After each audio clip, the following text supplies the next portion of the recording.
Okay, aloha kako, everyone. Thank you so much for being here today for our Next Steps program about sensory spaces, sensory corners, sensory kits, and all things sensory. And we are really delighted today to have four speakers from the University of Hawaii at Manoa Center on Disability Studies, and I will allow them to introduce themselves.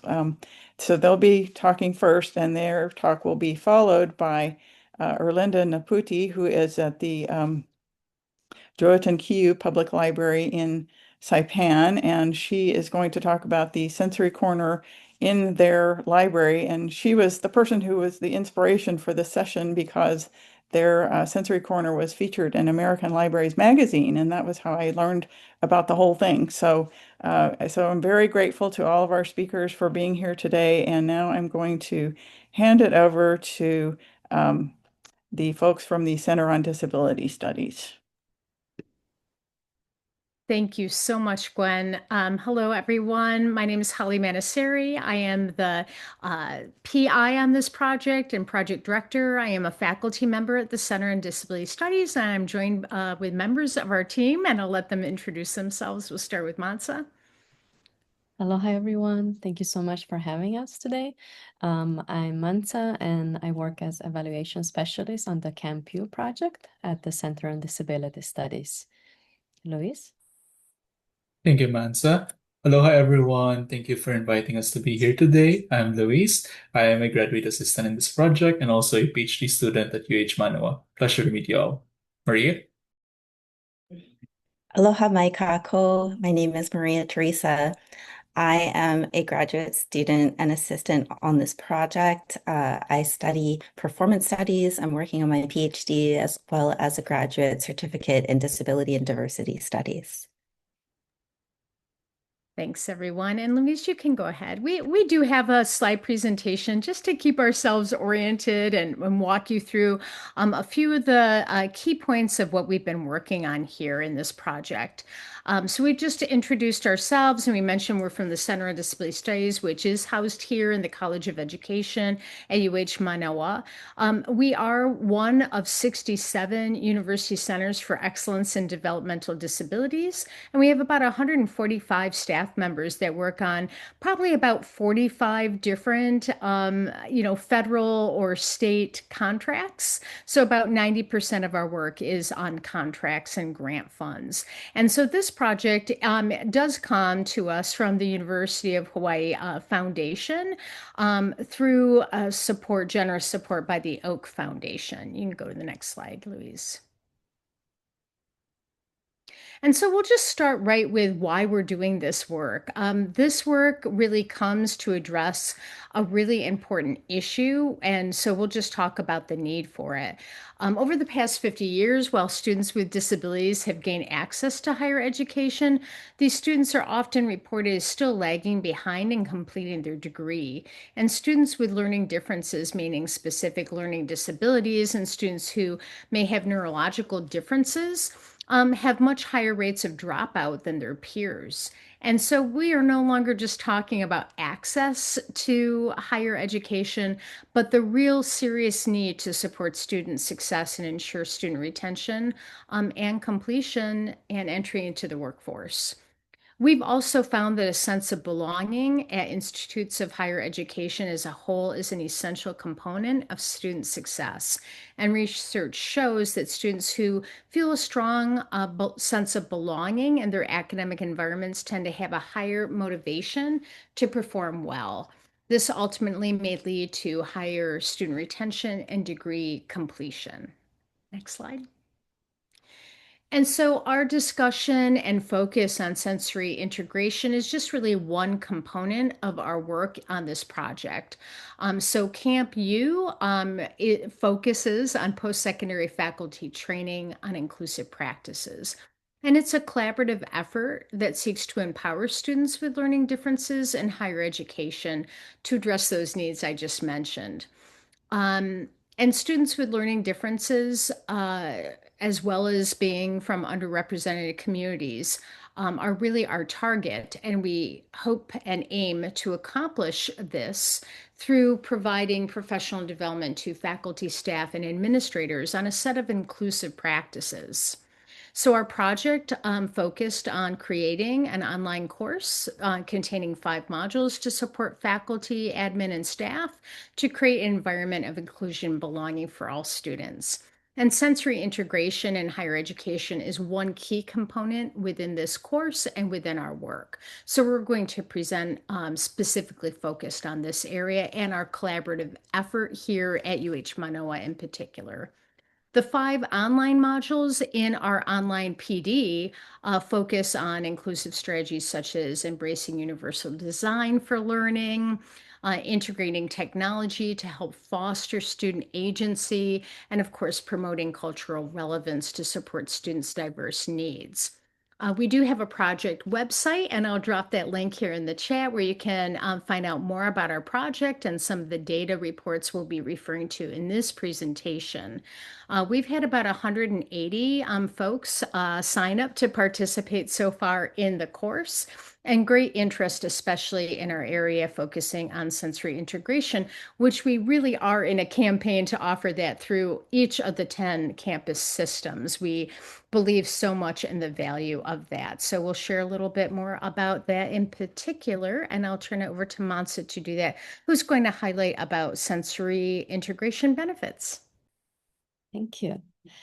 So, as many of us know, college campuses are quite dynamic and neurotypical physical environments that feature fluorescent lit classrooms, lecture halls, high ceilings, cold AC, and often crowds of students rushing by with their eyes set on their smartphones.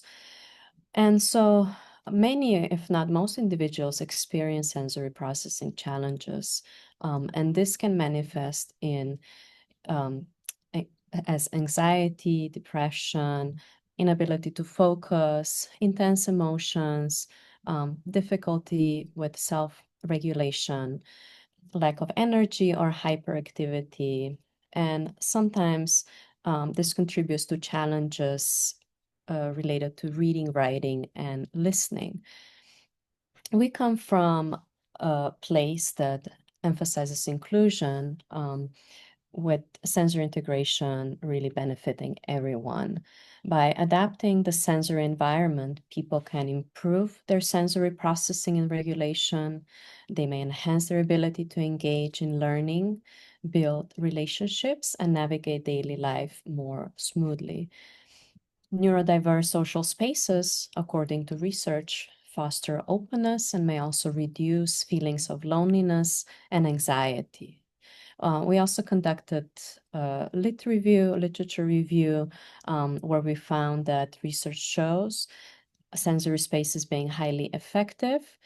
In one study, 85% of students reporting better sensory regulation and emotional de-escalation. It was also reported that access to sensory support improves cognitive functioning, memory retention, and information integration. Fun fact, sensory rooms are among the top 5 most requested accommodations for neurodiverse students. And now imagine stepping into a room with warm dimmed lights, calming colorful projections, moving patterns on the walls, and calming music in the background. Such carefully curated spaces are now popping up on campuses, both nationally and internationally, offering spaces for sensory regulation or stimulation. The UH Manoa Sensory Room that we set up in the fall 2024 semester is a relatively low-cost mobile sensory kit that features intentional design with 13 carefully selected sensory items that appeal to a variety of sensory needs. And this include light elements as well as sound, touch, and smell. We also found some data to show that 55% of UH Manoa's peer institutions now offer a sort of sensory-friendly space on their campuses. And 22% of these institutions already have a sensory room available. As for our project, Camp U, the sensory room really tries to create a climate of inclusivity, benefiting not only individuals with disabilities or learning differences, but the entire campus community. That way, we promote a supportive environment and sense of belonging for students, faculty members, as well as staff members on our campus. Now let us share some of our key findings from the fall semester, starting with the attendance data that show how visitors used the sensory room. And this data was collected from October to December 2024. There were a total of 214 visitors over 9 days of operation. At the time, the room was open on Mondays, except for holidays. 76 visitors completed the survey, which corresponds to 36% response rate. Visitors included students, 83%, faculty at 9%, and staff members at 7%, which indicates, looking at this pie chart on the slide, a very strong popularity among the student body. Also, what's important to note that 14% of all visitors returned to the sensory room in fall, which shows that some students, and this were mainly students, already incorporated sensory breaks into their weekly routines. And now I'll pass it on to Luis. Thank you, Mansa. And now we will discuss findings concerning the usage patterns and satisfaction with the sensory room.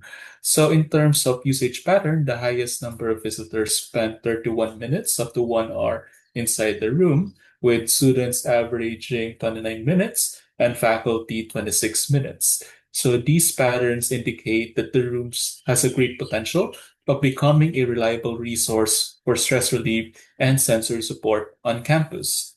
Visitors primarily discovered the room through flyers and word of mouth referrals from friends, professors, and colleagues, and motivations to visit the room included curiosity, exploring a new campus space, and experiencing sensory benefits. Moving forward, now let me discuss findings from the survey data. 80% of our visitors rated their satisfaction with their sensory experience as a lot, indicating a very positive sensory visit experience. In particular, sensory features involving touch, light, and color were rated the highest in terms of satisfaction. Meanwhile, sensory tools involving sound, appealing to sound and smell, showed more variability in the responses, indicating that it is an area for improvement. Visitors consistently described their overall experience as calming and relaxing. And aside from these findings, we also asked them for their overall sensory room experience by answering an open-ended question.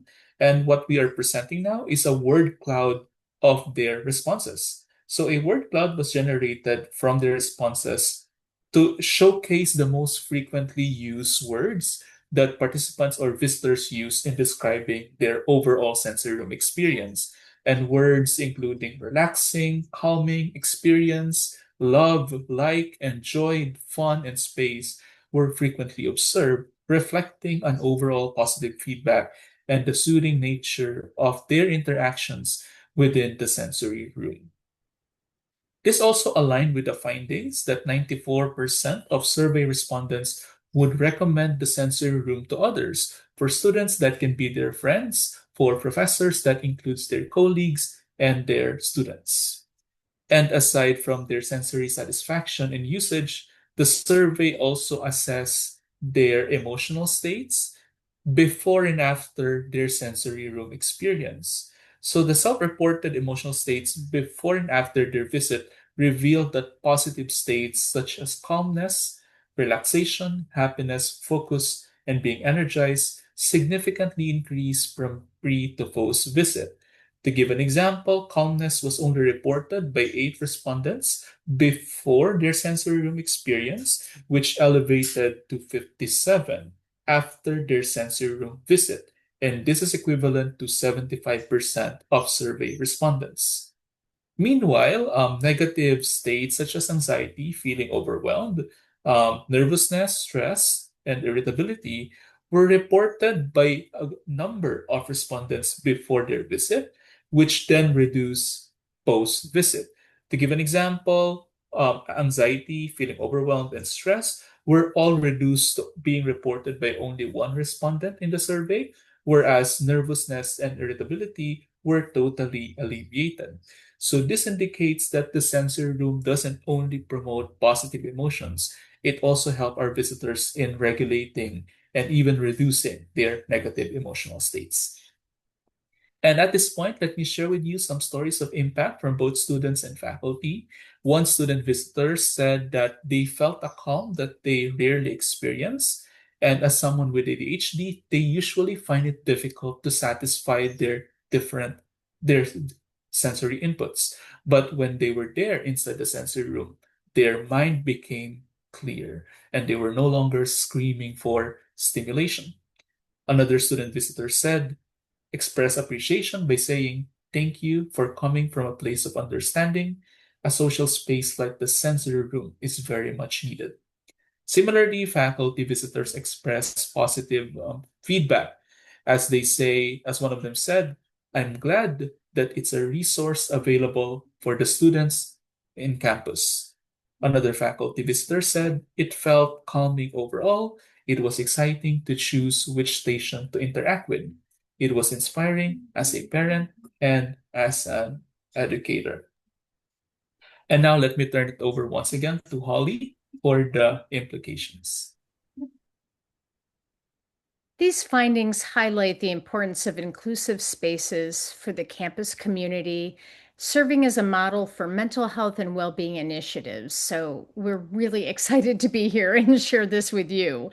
The UH Manoa Sensory Room proved to be a vital resource on campus, promoting calm, relaxation, and happiness among its users. Recommendations include increasing the availability of sensory-friendly spaces across campus to meet growing demand. Um, we may have mentioned that during the fall and spring semesters, the space was only open 1 day a week. So that really was a big recommendation. So we are currently collaborating with the Student Success Center and their open study space to have now moved and transitioned from a sensory room to house these same 13 mobile sensory items and integrate them into the open study space. So that is currently taking place, and we're delighted because it is open 5 days a week. We hope for similar positive response as we continue to do this research and really study the survey responses, attendance and usage, as well as our emotional state data. Looking for hopefully, what will be an opportunity to potentially move to the Sinclair Library when it opens and continue to provide this really valuable resource to the students here on campus.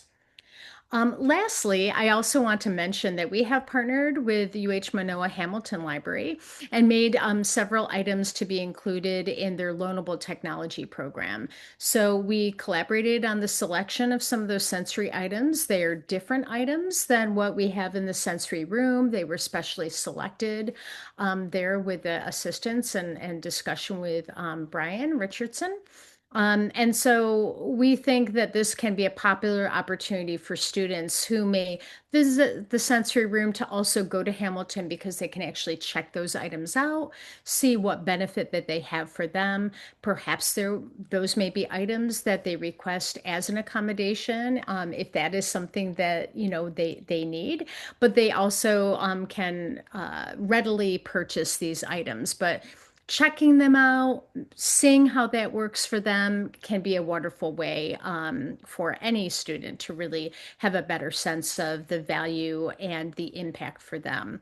I think we've just copied the link and putting it in the chat for you to check those out. They actually house that under the well-being initiative. So that's a lovely transition there for these being available for personal well-being. So at this time, I'm going to turn it over to Maria, who will share some links of short videos that she's put together of the sensory room. You know, if we were with you in person, we would be doing this like right, you know, at the sensory space, and Maria would do a hands-on demonstration. But we're going to simulate that here today so you get a better feel of what this space is like. So I'll turn it over to you, Maria. Thank you, Holly. Before I share the social media videos, I actually would like to leave it on this page while I talk about a few of these examples of our intentional sensory design and how the mobile kit offers flexibility to meet the diverse needs of students. So we've created 4 stations throughout the room, each one intentionally designed for specific types of sensory regulation. First, there's a calming corner. And this corner has an aurora light projection with a cozy furniture feature, such as beanbags, chairs that have a vibrating setting, as well as a rocking chair that offers comfort and gentle movement, which is ideal for folks who need to ground down or find a sense of calm. This area is especially popular amongst visitors who described it as a safe and calming space. Next, we have a touch corner, which you can see in the upper right hand. This corner is a floor area that encourages visitors to sit or lay on the floor and engage with tactile items, such as this hexagonal LED lights that you see in the upper left of the photo, as well as LED light strands, which are also safe to touch. We have our fidget table where students access a variety of fidget toys like gumdrops, sand timers that promote concentration and focus, and a safe to touch LED light. And we also have a tactile table, which features objects such as sensory strips and silly putty that provide tactile sensation and can directly support sensory regulation. So we're also excited to share how we've transformed our approach by moving our mobile sensory kit from a sensory room to a more integrated space at UHM within the study room. Right now, I'll go ahead and share the social media videos. It's going to kick off Luis's screen for a moment. Yes. Okay. Here we go. So these are some of the videos that we made for the purpose of creating our social media campaign to attract students and other organizations, such as student organizations on campus, to get the word out about what we're doing.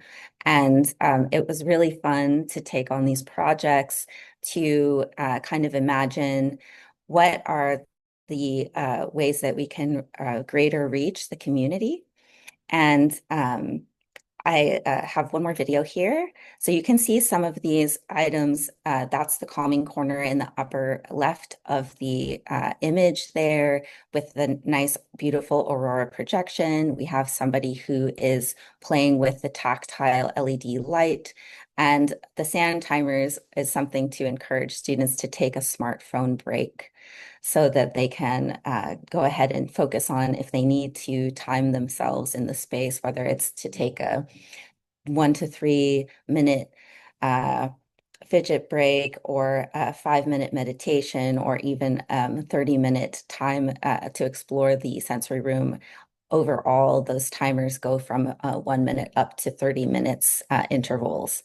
So going on, I just wanted to go back to this discussion about how we've approached doing this transformation, taking the space from a mobile sensory room into an integrated sensory space within the study room.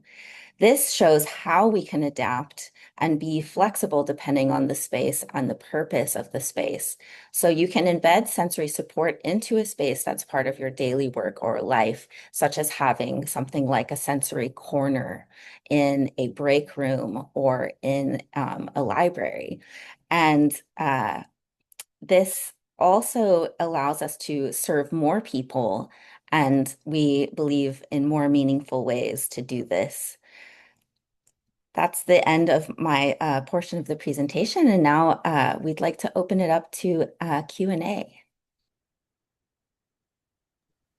Oh, mahalo to all of you for that fabulous presentation. And I visited the sensory room in Webster when they had an open house, and I can attest to the wonderful calm feeling that you will get if you go there and play with the different objects and listen and feel and smell and so forth. And I highly recommend it, and I'm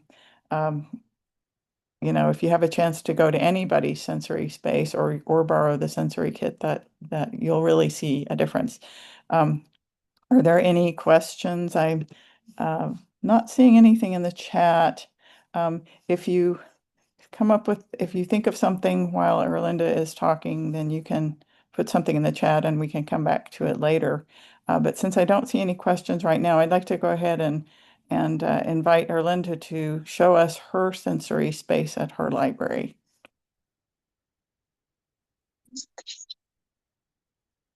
Let me just step out.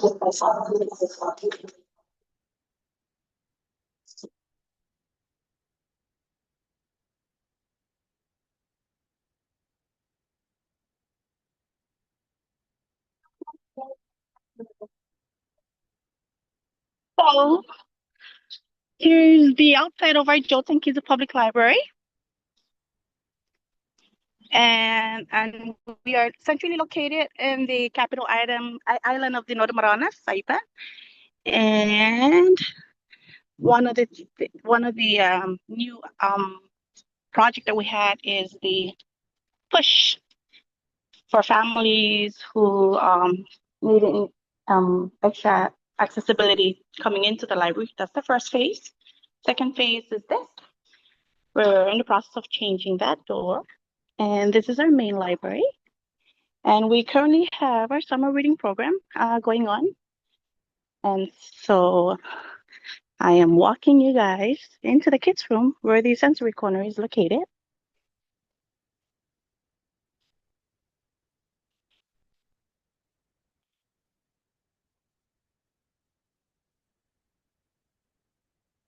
Can you mute? So I am lower the volume. We're getting an echo. I think your audio might be on two different devices. Right, sorry about that. Well, thank you. So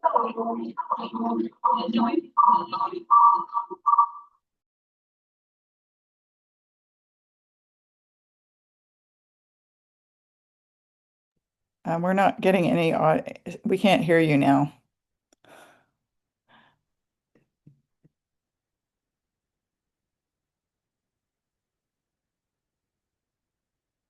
Erlinda, we cannot hear you.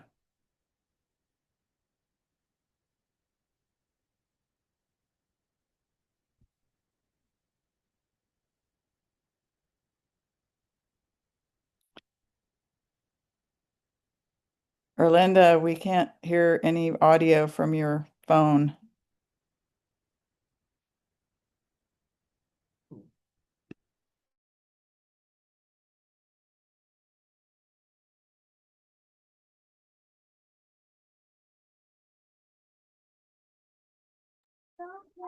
can you better? I am so sorry about that. Yes, thank you. So as I mentioned earlier, this area. Oh my God! What? And doing that. And also, this is for the ski.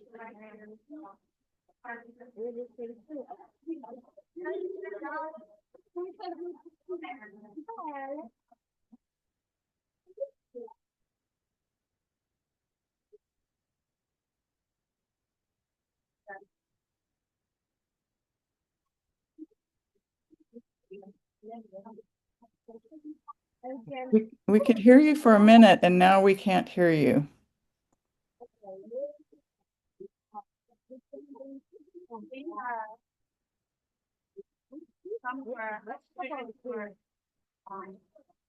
Utilizing area every Friday. And we have our volunteers who assist us on Friday evenings with families that are here. And I'm gonna turn this phone off and I'm gonna focus on the actual hold it down camera.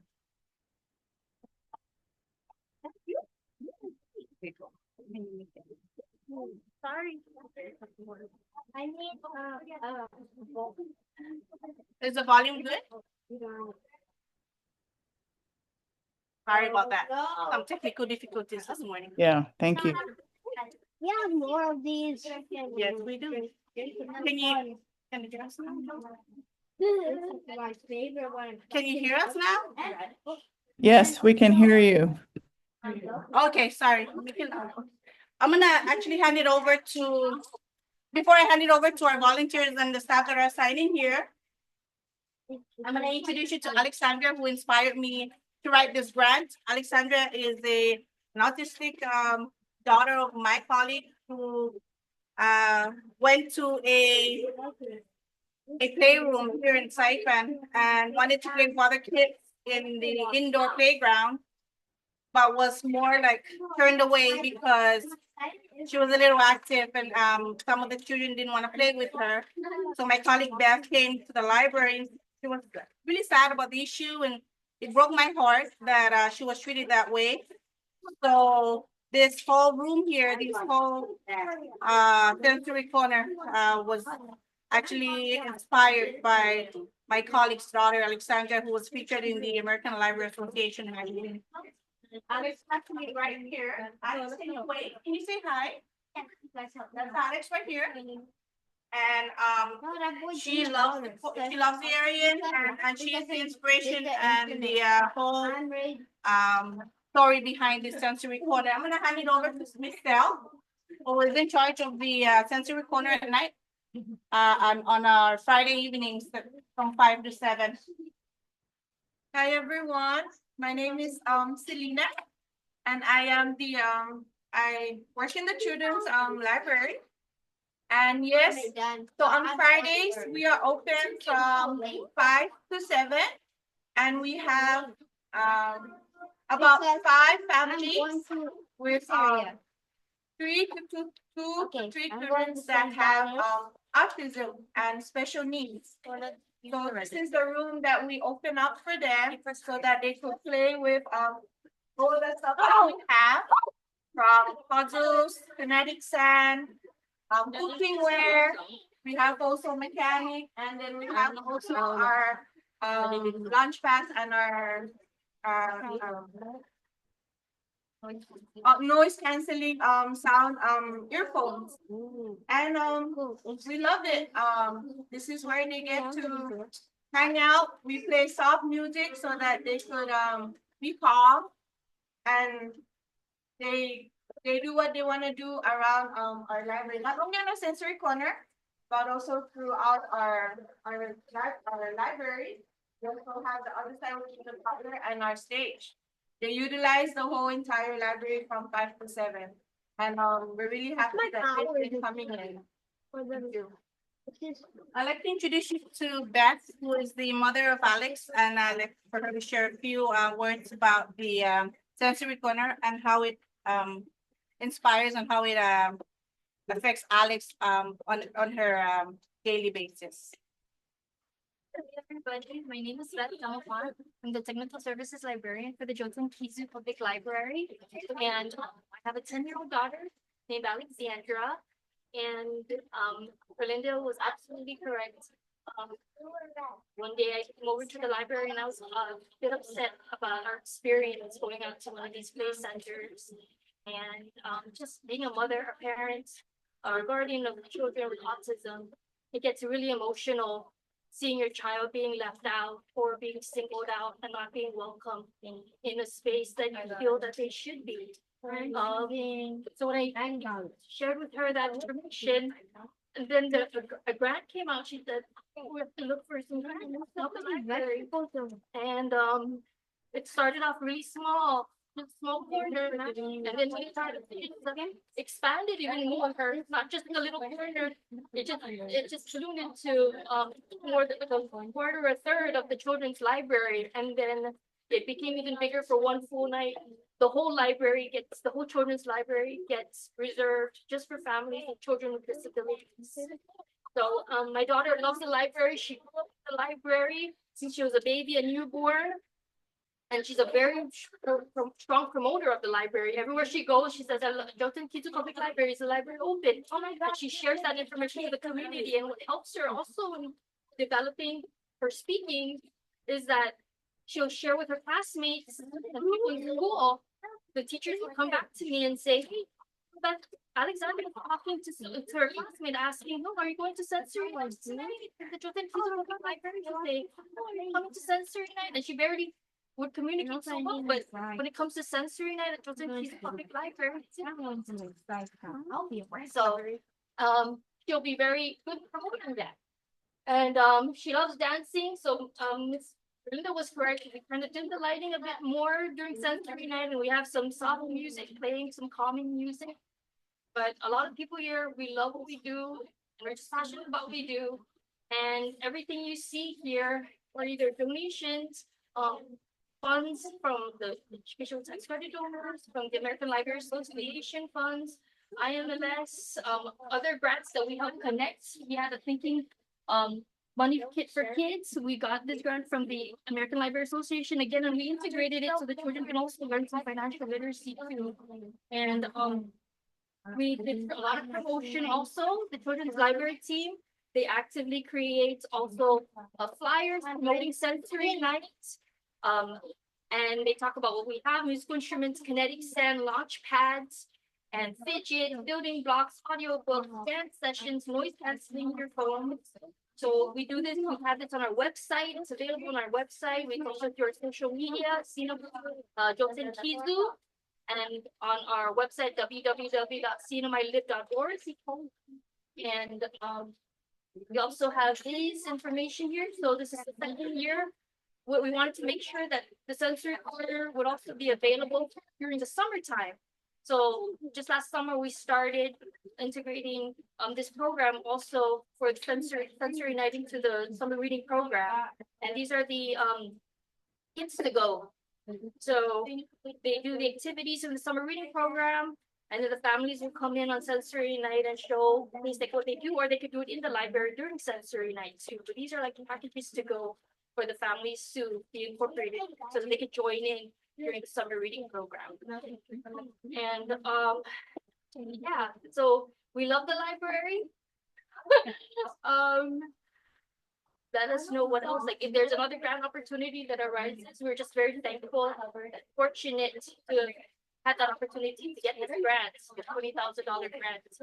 And also the 10, Erlinda's right. We also have rewarded another 10,000 from ALA to expand the sensory corner. So it's gonna go through the bookmobile and another branch library. Right.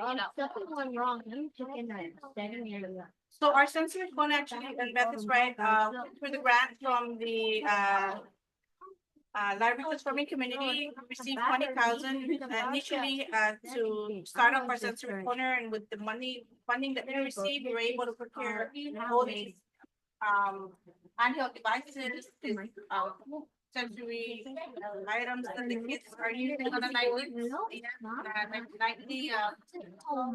There's so many money stories. Okay. During Friday evenings, and we have only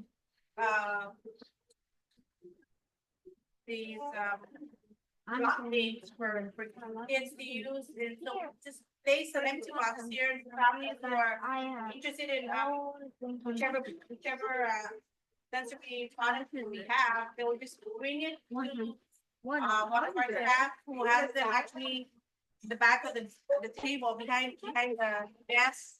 We keep them in a a secure area. We sanitize them after every use, ensure that it's clean and safe, and ensure that it's not transferred from one family to another. And that's one way also for us to keep statistically count of how many items which items we checked out. On top of the sensory corner, we do not want to actually deny access to this area to other family who do not have children who are autistic or disabled.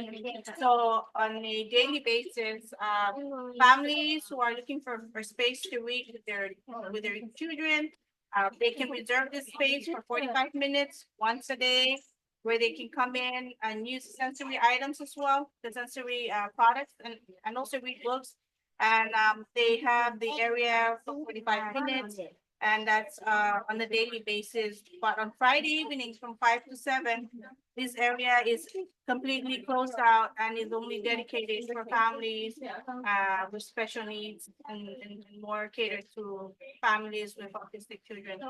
And branch to the library transforming community, to ALA. We received another 10,000 just a couple of months ago, and with that funding, we were able to procure more of the shopping cart, a mini shopping cart, but more for books, for kids to use to put their books in that are they're wanting to check out. And we also procure new wheelchairs for toddlers and teens and adults. So the sensory corner would not be possible also without the funding to the Institute of Museum and Library Services, educational tax donors here in our island, private donors, businesses that are very supportive of the library, and partnerships with like the public school system, their AmeriCorps program. I have several AmeriCorps here who are helping with the toddler with the sensory nights, and also throughout the summer program. Thank you for Joanna.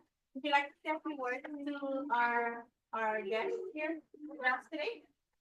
Joanna is an AmeriCorps student, volunteer here at the library, and she works closely with families on Friday evening. And so here's the camera. Hello, everyone. My name is Johanna Mogar, and I have been an AmeriCorps volunteer at the Jolton Kizu Public Library ever since 2023. And basically, besides tutoring students at our school sites, we come here to also earn hours and help out with our sensory corner, and also help out with other arts and crafts activities to help prepare for other summer programs and other programs that are very helpful to children with disabilities. And I also have my other fellow members. This is the area.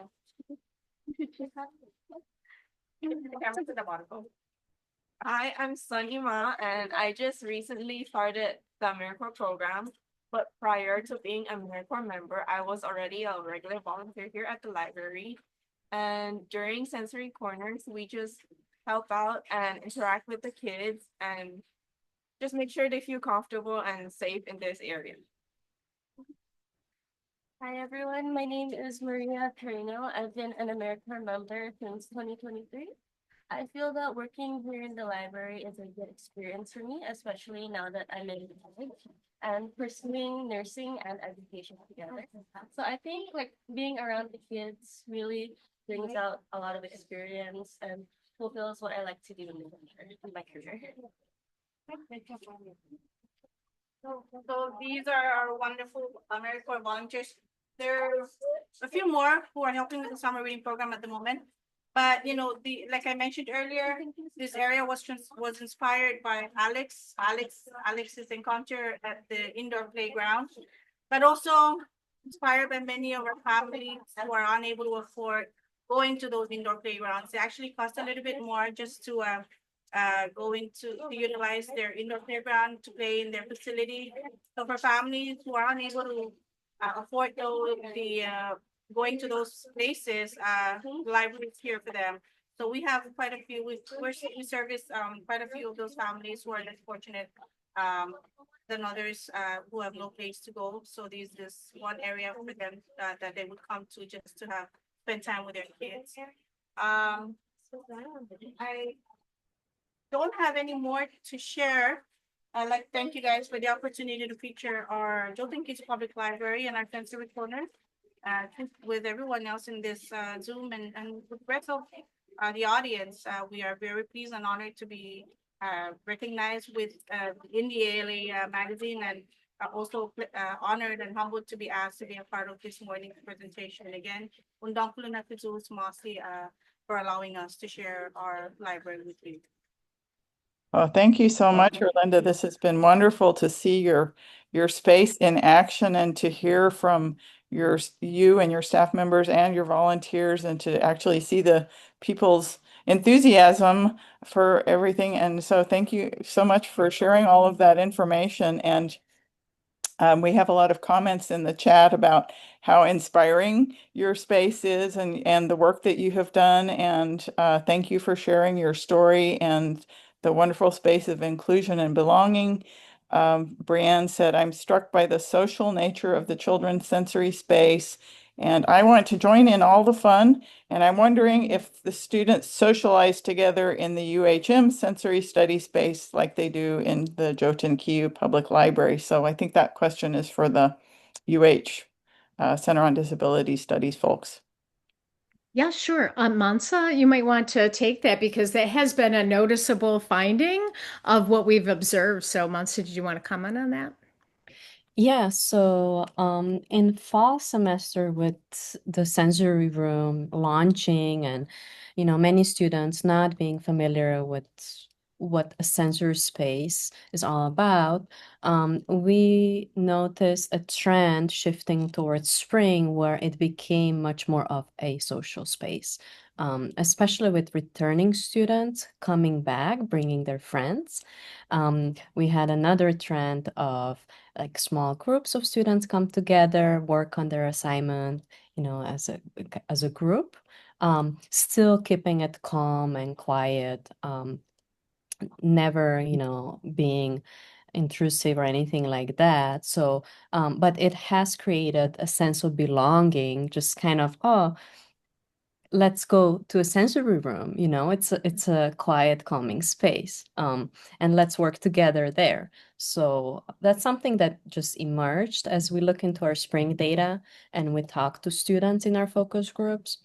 And we're excited to see how that evolves in our new space, which is a true integration of an already existing study space, right? Where students come in probably motivated to study, but then having a sensory corner right there, it's something that we're excited to follow and see what emerges.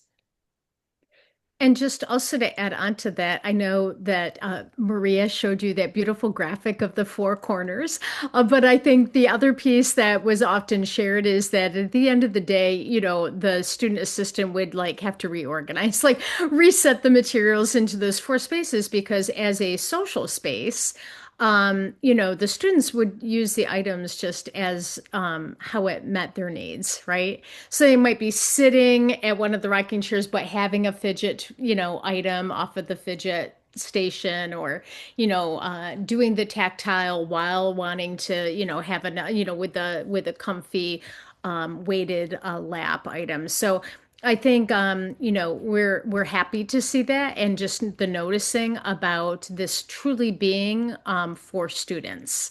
And nobody was getting too concerned.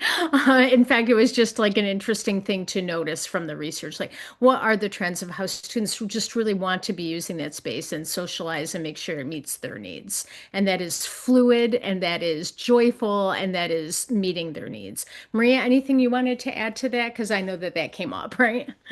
Sure. Yeah, I wanted to add another component of our work with the sensory room was that we received a number of requests for class tours from anything ranging from teacher training to health and family planning. So we gave these tours of the sensory room with a brief presentation, usually at the beginning, and then the tours ended with period of time where the students would engage in free exploration. So in those settings, the space became very social because the students were peers that had come together as part of a class that would, take turns kind of congregating around different stations. And I feel that dynamic as well, is really a nice moment for the pedagogy that these teachers were trying to incorporate and actually putting it into a kind of hands-on experience so that the students could actually get their own sensory break as they're learning about sensory integration. And of course, it's really exciting to see the enthusiasm that the students had in those settings. Yeah, thank you so much. I have a question for Erlinda. Do you have any advice for any librarians who, especially public librarians, who would be interested in trying to set up a sensory corner in their own library, or do you have any lessons learned that you'd like to share? Oh, the advice that I have is really to follow the needs of their community. And am I unmuted? Yes. Yes. Okay. I'm sorry about that. Follow the needs of their community, and the advice of setting up a sensory corner is really important. And my advice to them is really, wow. Oh, yeah, well, it is very costly here on our island to actually procure one of these. They're like $40. But to start off small, maybe those fidget toys, something that are small, handheld device, soft chairs, beanie bags that they like. That's our first, that's how we started out, with something small. And when we got the grant, we were able to procure the rest of the items. But look for opportunities. There are funding out there that are available to start out as a small sensory corner, like the ALA, the Library Transforming Community Grant. But really, a lot of businesses and big companies, they're always looking for ways to donate to their libraries or to any public facility that needs assistance, like at least here in Ireland. And so they look forward to donating to the library. And with those funding, we were able to procure a lot of stuff. But my advice to them is just listen to the needs of your community. And it's always important to ensure that they have, especially families who are underserved and underprivileged, have a sense of belonging in the library.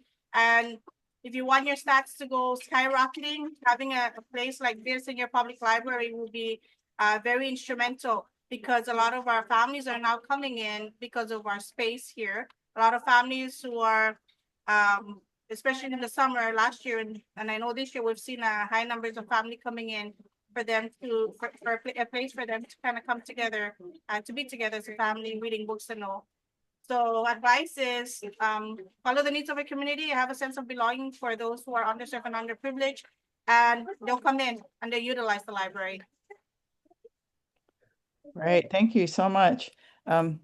We just have one, I said, sort of comment question from Brienne in the chat. She's wondering if a tour could be helpful as part of one of our library and information science classes. And it's a great idea to have a class tour together. So is that something that could be arranged? Yes, Brienne, you know how to reach us, I think, from our Camp U. So certainly we'll be able to, work with you on something like that. That would be wonderful. And to that comment, like, it is so inspiring to see this grant funding and the Library Association really supporting this work with these grants. We really were committed. Lots of questions we often get about like how the selection of 13 items, and we just tried to have some decision making about making sure that we could meet a range of needs. That's how the four corners and the sensory, elements came about, but also at the top of the list was to have this be affordable and mobile, because the greatest blocker that we have encountered have been folks that have a hard time imagining how they could ever possibly find space for this.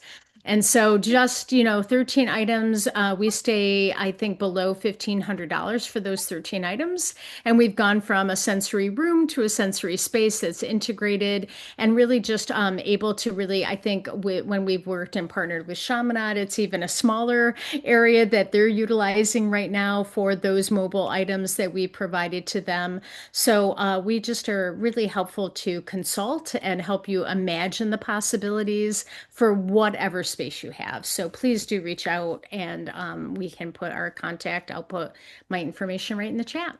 Thanks. Oh, thank you so much. And does anybody else have any questions or comments that they want to add to the conversation?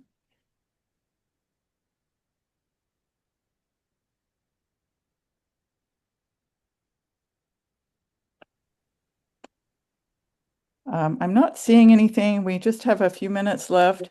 So I'd like to go ahead and say mahalo nui loa to Holly, Mansa, Maria, and Luis, and of course to Arlinda. Thank you and your staff and volunteers so much for taking time out of your very busy summer reading program to talk to us and to show us your space. We really, really appreciate everyone for being here and for enlightening us about the great value of sensory spaces. So thank you so much.